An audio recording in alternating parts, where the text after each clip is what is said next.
Wait, don't type. I know there's going to be a handful of people that never let this video play and just want to argue, but trust that I'm going to be making a good faith argument about the significance of the kickoff and why we can never get rid of it. You see, I have a special love for special teams. For many of you, it's how you were introduced to my content, as I have covered more specialists and more special teams plays than I care to count. But recently, there's been a trend, a push even, to rid the game of football of the kickoff. It's an overly risky play, and 30% of all concussion-based injuries happen on special teams plays of some sort, despite special teams plays only taking up 17% of the total plays run, and many times there's points right back to the kickoff. There are quite a few reasons for this, one of which being that players can build up so much speed that the collisions are worse, as well as the spaced out blocking techniques and twists and pulls on the backside allow for the equivalent of long-range guard pulls, which for those who don't know what a guard pull is to begin with, when you pull a guard, it's when you have an offensive guard come out of his position and typically run as some sort of lead blocker for a running back, which allows for this 300 plus pound man to get a head of steam on him instead of having to block somebody just one-to-one straight on. You also get a chance to catch somebody off guard, no pun intended. Now imagine instead of getting a 5 or 6 yard head start and coming out of a 3-point stance,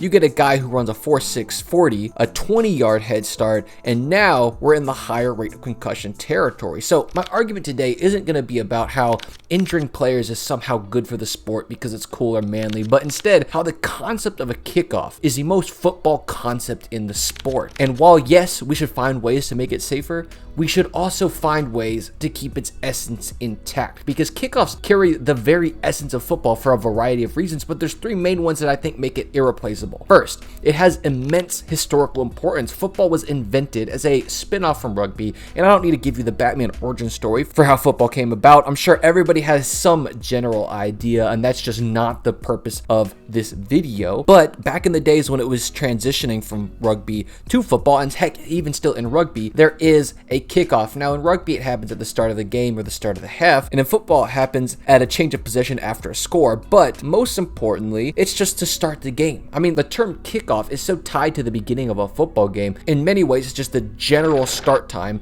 People have just replaced starting with kicking off. It has honestly transcended a regular play like no other word has to become just a daily use of dialect for many Americans. And honestly, I just don't think there is a better start to a football event than a kickoff, because I think the kickoff is dang near the perfect football play, which brings me to the other 2 points I want to make. Now, keyboard warriors might disagree, but hear me out. What makes football special? What makes this game so great? The amazing athleticism, the speed of the athletes. What about the very intricate schemes and teamwork required to play it?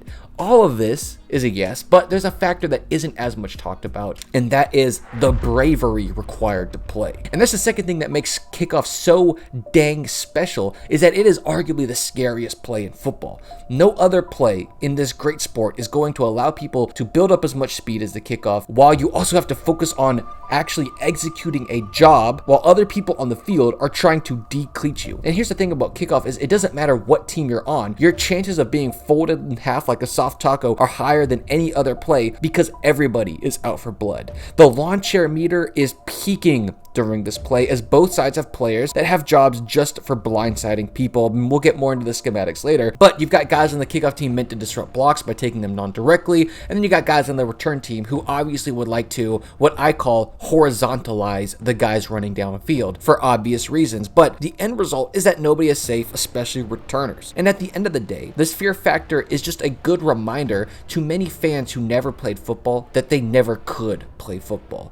As a guy who's lined up on kickoffs a couple of times, it takes a different type of player to run down full speed like that. You have to control your emotions, you have to control your breathing, you have to keep awareness of both what the opposing team's scheme is and where the returner is. And honestly, you get taken out one good time and suddenly you're a baseball player. And lots of people will say that they never played football for a lot of reasons, and some genuinely are not interested, but the reality is that many want to, and some of those guys even will go out and play pickup football, but the brutal physicality of the sport is just overwhelming. I mean, shoot, I had one concussion and suddenly I was a punter. So I'm not knocking anybody for making this decision, but it's just the truth that the physicality can be a little bit too much for people to handle. And there's not a more physical play in football than the kickoff. And although the danger of it definitely needs to be reeled in, the physicality mixed with just how intense and intricate some of these schemes are is part of the essence that keeps this sport interesting and thriving. And oh yeah, speaking of schematics, the kickoff is a surprisingly complex play in a simplistic looking shell. Aside from the onside kick where players may line up more clumped,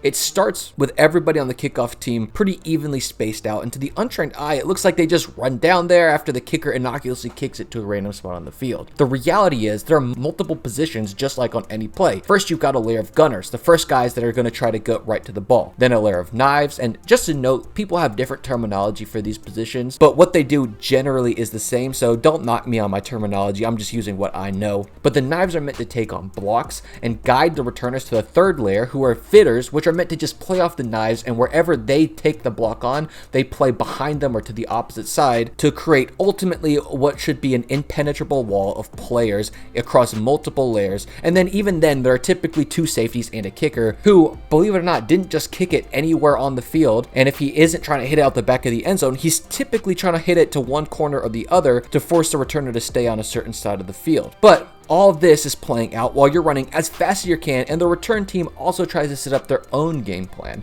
Now, returns are a little bit more complex, and while their game plan may just look like hitting the first person you see, it's also equally, if not more complex, featuring even more moving pieces rather than just general ideas. To see this, let's take a look at this Devin Duvernay touchdown for an always well-coached Ravens team. So first, you have the formation, because this has changed many times throughout the years, and even the Dolphins use a different formation. But the concept is this: you play a heavily stacked front line pretty much for one reason: you're just trying to discourage onside kick attempts. This concept is also shared with a relatively shallow group of 3 players at the 40-yard line to prevent some form of quick kick or squib, or just catch any sort of leaked onside kick if need be, since the idea of the short pooch kickoff has been almost completely eradicated from the NFL. Next, you have the lone deep man, who would handle anything like a pooch or squib that make it back that far, a slightly more shallow returner for a miss-hit kickoff rather than a deep one, and just to handle anything too far to the boundaries. And then you have the regular deep returner, your A+ guy that you want to get the ball every single time on kickoff. And while that's what each player does, on a regular kick, there's a lot more complicated moving pieces. So after analyzing this return specifically, it looks like it's designed to be a return right if we're looking from the kicker side. Everybody is going to condense to the left half of the field with a concept of you're trying to draw everybody away from the right side of the field. And then they're going to make a funnel to the right through the middle of the field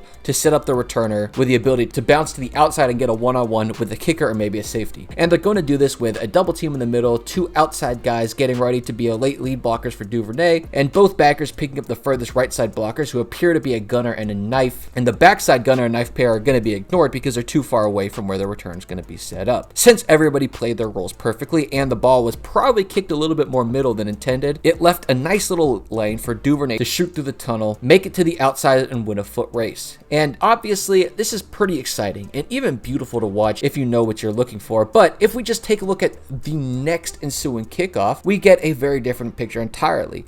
And I don't want to go into detail about Miami's scheme because Justin Tucker's kicking, so it just went out the back of the end zone and the ball starts at the 25. And I guess that's another part of the story I also have a problem with, which is how dull and monotonous kickoffs have become because kickers have gotten so good at kicking it out the back of the end zone that it happens to negate any effects of good scheming, which in my opinion is very counterintuitive to the game of football. But ultimately, all I want is a safe way to create returns that both keep the essence of the kickoff alive and the players safe. This is something the XFL has tried to do, and while I do applaud their efforts, what they've concocted is just a rather ugly play that limits the space and the formation ability, so it's also counterintuitive to the game of football because there's just not much new stuff you can do with it. And the question we have to ask ourselves is how much room does a return need to set up a good return and keep the safety of the players in mind? And since everybody has their own proposition, it's time I give my own idea, and we'll call it the Isaac rule because hey, why not? So here we go.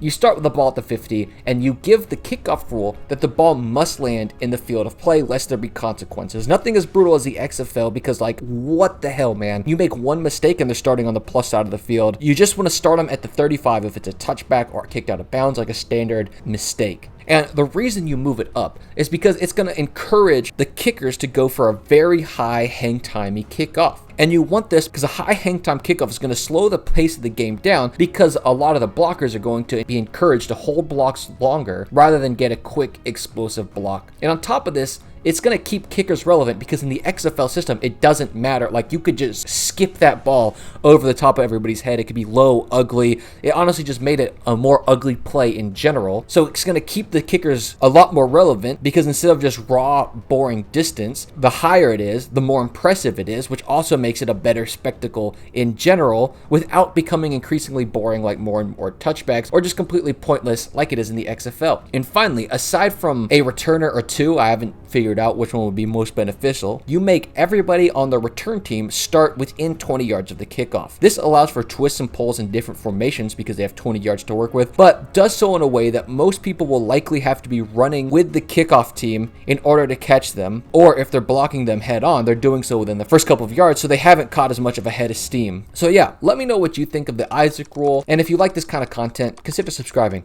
Peace.